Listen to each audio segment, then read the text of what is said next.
Thanks. And maybe I'll grab a couple minutes during the question period and just point out about a couple of possible solutions, how we could get out of this. I'll just give one quick one. One thing that we could do would be, and this is George Reisman suggests this, is that upon reaching age 65, Americans should be given the choice to either, given basically this choice. In exchange for giving up all claims that you may have had to any federal entitlement benefits, we will make you completely exempt from all income taxation for the rest of your productive life. Well, I mean, given that most people didn't even know what retirement was throughout 99.9 with a bar over it % of mankind's history, one assumes, we could get by with working a little longer. A lot of people are perfectly prepared to do that. 70% of seniors say they're perfectly prepared to work beyond the 65 or 63 or 57 retirement age. But do that. And Reisman points out that this would actually not wind up reducing tax revenue to the government, unfortunately. He says because a lot of these people will be working at jobs they wouldn't otherwise have taken. So it's not like they wouldn't have even had this income to tax in the first place. But then when they spend that money, they'll spend it on excise taxes and property taxes and sales taxes. So in fact, probably revenue would rise to the government. So that's the one drawback. But the point is that, that's at least plausible. That's at least plausible.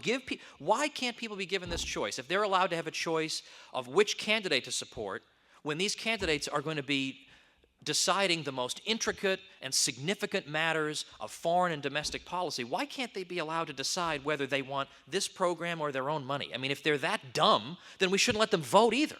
I mean, I don't see why, you can't have it both ways. Either they're smart in both cases or they're dumb in both cases. I'm going to go with the smart until proven otherwise. But finally, ladies and gentlemen, what does it all boil down to? What it boils down to is, since we're in an impossible situation and since impossible things can't occur, what are we going to have to do? And it boils down to this. We are simply going to have to help each other. There's no other solution. We as neighbors and family members and friends and community members and parish members and civic group members, we are going to have to help each other. We have discovered that the state, as Bastiat said, is the great fictitious entity by which everyone attempts to live at the expense of everyone else. And the experiment is crashing down. There just ain't no more money to keep it going. So it turns out that the state by which we've tried to loot each other, the state is just you and me. We're all trying to loot each other for our own benefit. What if we just stopped?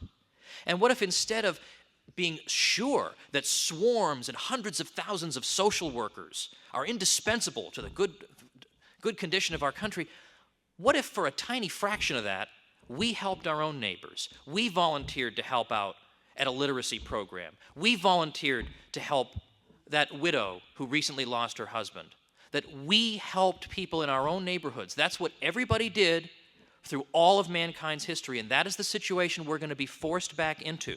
Now, we can be forced back into it when bankruptcy comes to our door and we're surrounded by social turmoil, or we can be adults and we can embrace it now, and we can say that if we want to really be human beings, we don't just say, let some bureaucratic mess run from Washington, D.C., care for those who need our help.